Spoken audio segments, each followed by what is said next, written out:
goal of a test is to show mastery. In some trades, the mastery determines your value. Jesus had taught his disciples every single day. They watched him. He would do something, then they would try it. He would place them in a situation. I remember the situation with the 5,000 people who were fed with the 5 loaves and the 2 fish. Now, I love that situation because Jesus, in that situation, the disciples went up to him and they said to him, should we send the people home? And Jesus put it back on them.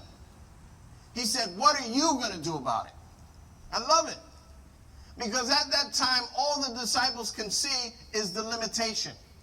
We only have 5 loaves of bread and 2 fish. What is that among so many? I'm sure many of us probably would have responded the same way.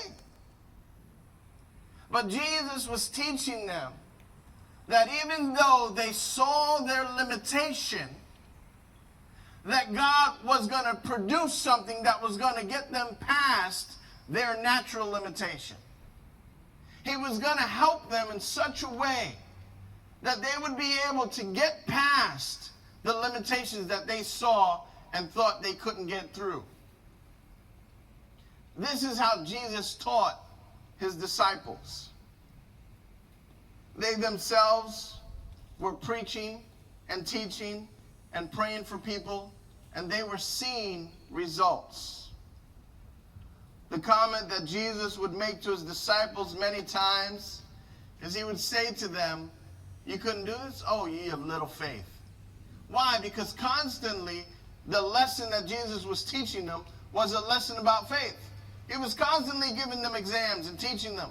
And then when they were facing something that was challenging, he would say, come on, don't you have the faith yet? I've spoken to you. I've taught you this.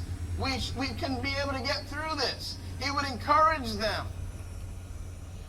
And I believe that God is doing the same thing today. Many of us are faced with different situations that are pretty complicated.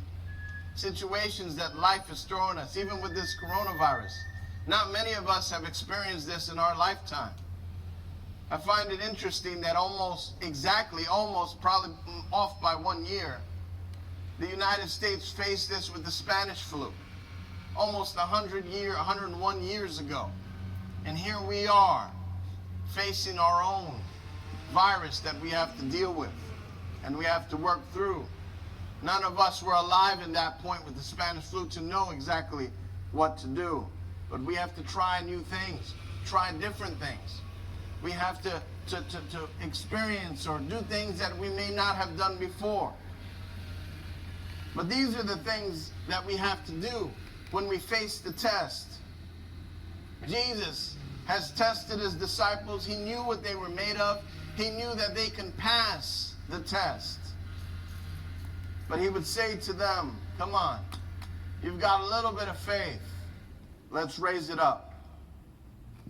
The lesson of faith was to teach them that they can face any challenge that came before them. Question today is, are we able to do the same? Do we feel equipped, or do we feel like we're not able to do it? Many of us have been in church for many years. Some of us remember Sunday school as a young kid. We think of the stories that we learned. We think about Abraham, Isaac, and Jacob. We think about Joseph and what Joseph had to go through. We also remember the story about Jonah and the big fish. We've got all these stories that we've learned. But all those are lessons to teach you how to handle life the way someone else did. The way someone else was able to overcome. We've learned through those lessons that when we go through a similar situation, this is how we overcome. Did all of the teaching you received, did it help you? It should have. It should allow you to face different situations with a faith that God is with you. I love in the book of Hebrews, chapter 11, it talks about all these different people who went through challenging times. And I recommend that if you feel that you're going through a very challenging time right now, maybe you've got to turn there. All it talks about is different people and the struggles that they went through. The struggles on how they were able to handle the challenge that came at them and how they passed the test. They passed the test, the Bible says in Hebrews, it's the chapter on faith. It says faith is the substance of things hoped for, the evidence of things not seen. So Hebrews 11 starts off defining faith for you. And then as you continue to go down the chapter, it not only, after the definition of faith, it then goes down and explains to you different people who have had to apply faith and overcome the test.